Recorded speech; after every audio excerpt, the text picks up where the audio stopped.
Super quick question here. How many tabs do you have open right now? If you're like me, it's a lot. And if you're running a business, it's a lot more. And with all those tabs, you're spending more time searching through data and less time, growing your business. But HubSpot's customer platform brings all your tools into a single powerful place that your teams can use together. So close those tabs. It's business growing time. Visit HubSpot.com to get started today. Good morning, everyone, and welcome to Monday, September 16th. I'm John Weigell here with Cyan, Zhong, and this is the Hustle Daily Show.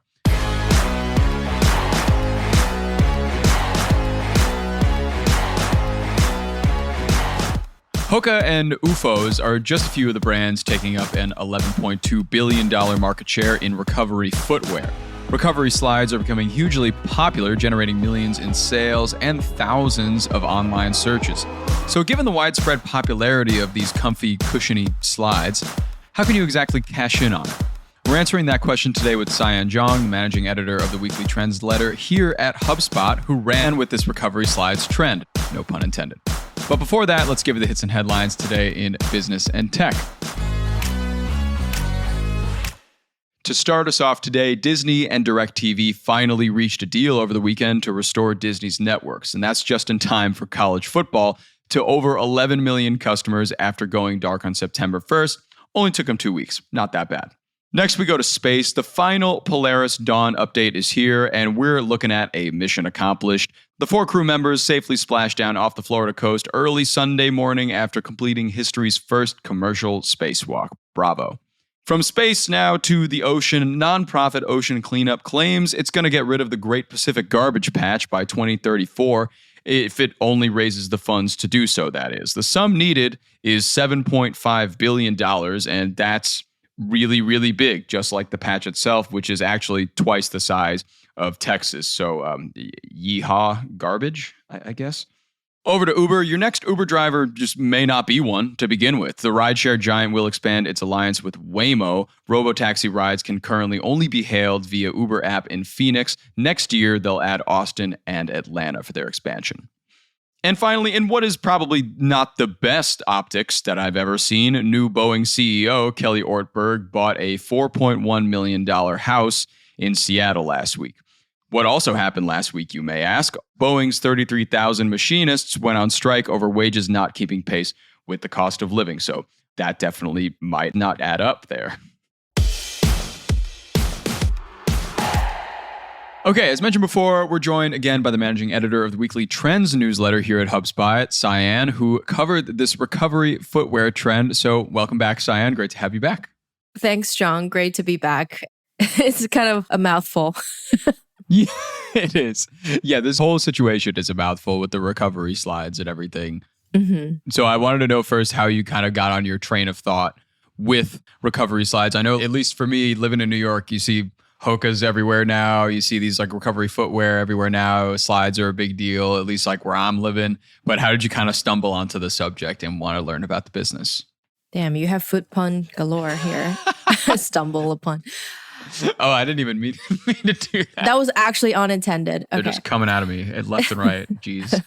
So yeah, like you said, I'm sure people have already been kind of like finding footwear that makes their feet comfortable, but I personally haven't really thought about it. And I only started looking into it because I was going to Lisbon, Portugal for a wedding. And I've heard that Lisbon is notoriously very hilly. It is. And people are like, oh, you should bring sneakers and maybe you should bring a pair of recovery slides there. So that's when I started looking into it. And it turns out there's quite a few brands that are doing this and people are, hopping on this trend, buying or, reviewing different kinds of recovery footwear. So that's kind of how it all started. Mm-hmm.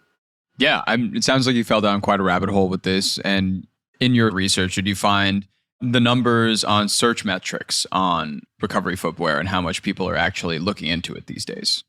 Well, if you go to Google Trends, which is usually what I go first for, finding new trends or validating them at least, if you search recovery slides or recovery shoes, you could see that the graph goes up a lot. They've been trending up pretty insanely this summer, especially.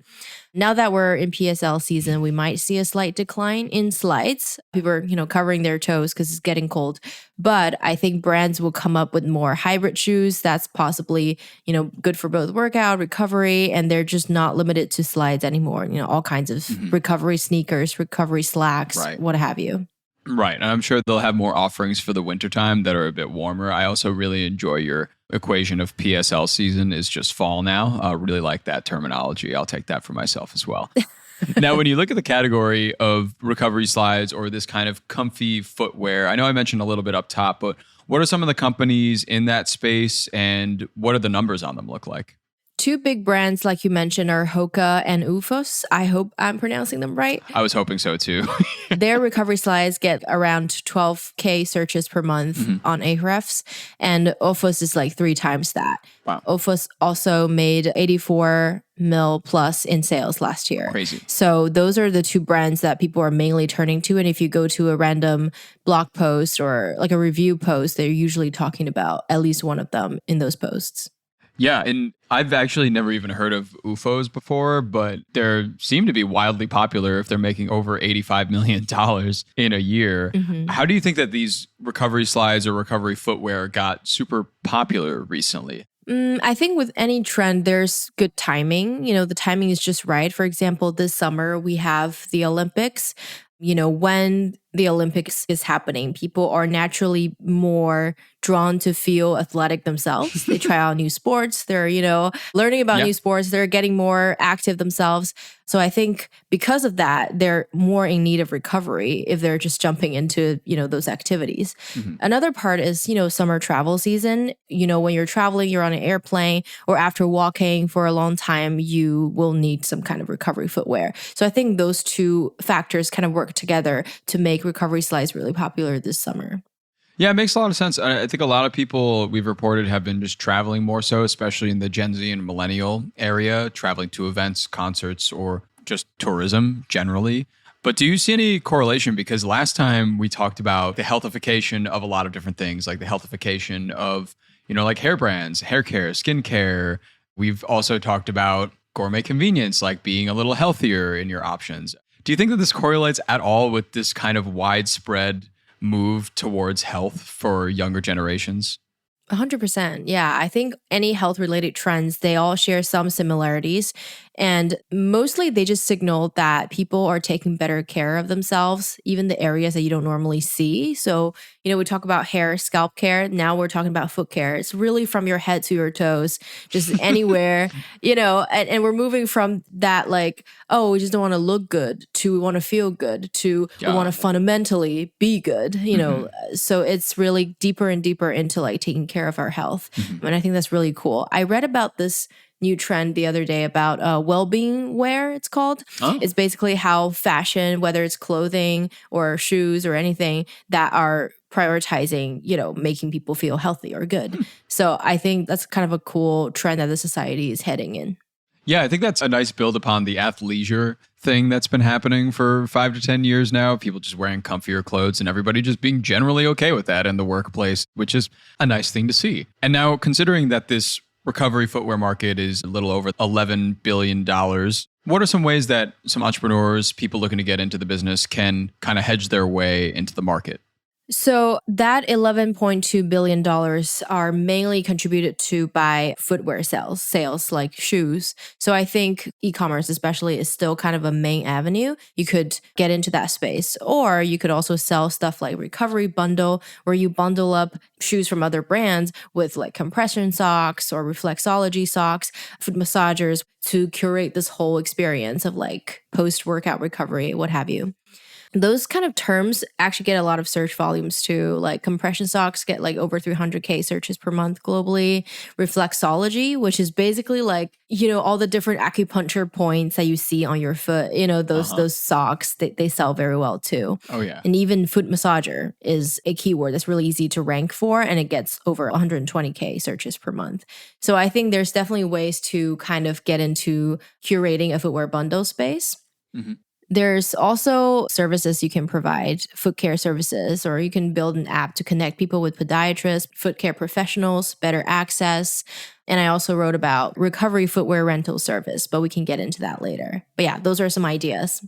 Yeah, and up top, you mentioned a little bit about when you were searching for recovery footwear and kind of the information on this trend, you found a lot of content based off of that. Are there a lot of content opportunities here as well for businesses, you think? Yeah, if you go to YouTube, you'll see there are a lot of educational, tutorials about how to relax your feet after a workout. But if you think about it, you can niche down to different kind of sports. I'm pretty sure the foot relaxation needed for rock climber is a little bit different than that of a cyclist. Maybe you use the feet differently. There's a lot of avenues where you could get in on this space and create educational content or even just reviews about recovery footwear, reviews about recovery techniques. So yeah, their opportunity here is pretty vast. And bringing back your idea about shoe rental, do you think something like that could be implemented in places like, well, what we talked about before, like concert or event spaces, or even just on the streets of Lisbon, Portugal, as people climb those hills? I think the obvious one is, we might think about putting recovery foot rental services in gyms. But on the other hand, like you mentioned, there's a lot of other high foot stress events where we might need that service. You think about weddings, award shows, conferences, galas, anytime that people need to wear tight, uncomfortable shoes that look good or look professional. Imagine, an award show backstage with all the celebrities that I'm sure they would love to slip into a pair of comfy slides, although they probably wouldn't take a rental of someone else who worn those shoes before. Probably not. Yeah, but I think maybe you can do an upsell of cleaning services for the normal people, not the celebrities. Yeah. And finally, we talked about these new brands like Hoka and Oofos getting into the space and really making a splash. Now, when you think about more legacy brands like your Nikes, your Adidas, Reebok, all of those kind of companies, are they also moving towards this? I mean, maybe I've seen like a little bit of them kind of getting into that space, but it seems like it's really dominated by newer companies. Yeah, but I think they would be stupid not to capitalize on this trend. I think they already have. Nike has this line called Nike Calm, and they have built in like revival foam and all that high technology to try to relax your feet. Nike is also the Olympics official sponsor this year. Mm-hmm. So all the athletes in their goodie bag, they have their recovery shoes and they're only wearing that brand. I think Adidas has one that's similar. It's sort of like, it's called Adisage. Basically, it's your typical Adidas slippers, but with some kind of spines or like some kind of pointy. Yeah, little spikes, little pointies. Yeah, they don't look great. They look like an afterthought. But I feel like these big brands, once they start seeing the potential of these slides, they're probably going to get on it and make more in this space. Yeah, seems like a matter of time, considering that I feel like every news update I read about Nike is that they're losing market share and they have to like figure out what they're going to do with the business. So yeah, I'm sure something like this is coming really soon for those legacy brands. Mm-hmm. But thank you, Cyan. This is great information. Thank you for chatting with me again this month about recovery footwear. And I actually just bought a new pair of shoes. I'm kind of on the trend as well. They're really comfy. Great. Yeah, I got to work out more to justify getting a pair now. But yes.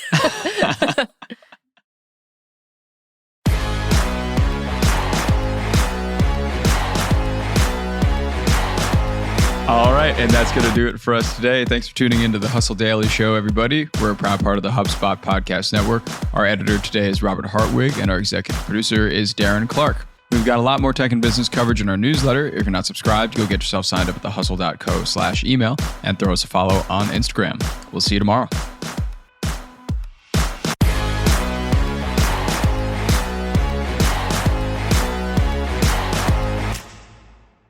With access to so much information, it's hard to feel like an informed, discerning citizen. That's why Make Me Smart, a podcast from Marketplace, makes it easy for you to stay in the know. Each weekday, hosts Kai Rizdal and Kimberly Adams unpack the latest from DC, explore the day's tech news, and they make sense of the economy. Because in a world that's constantly changing, we all need to stay smart. Listen to Make Me Smart wherever you get your podcasts.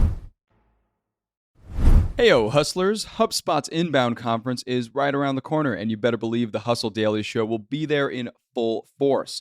The lineup this year is as impressive as any. Ryan Reynolds, Serena Williams, Kara Swisher, just to name a few. And while we may not be as cool as Ryan Reynolds or as accomplished as Serena Williams, The Hustle Daily crew will be recording our podcast live every day, bringing you the latest in business and tech from the center of inbound. You can catch us at the HubSpot Media Broadcast Studio every morning around 8 a.m. Be sure to check us out and come up afterwards and say hi. We'd love to meet you. We'll see you at Inbound.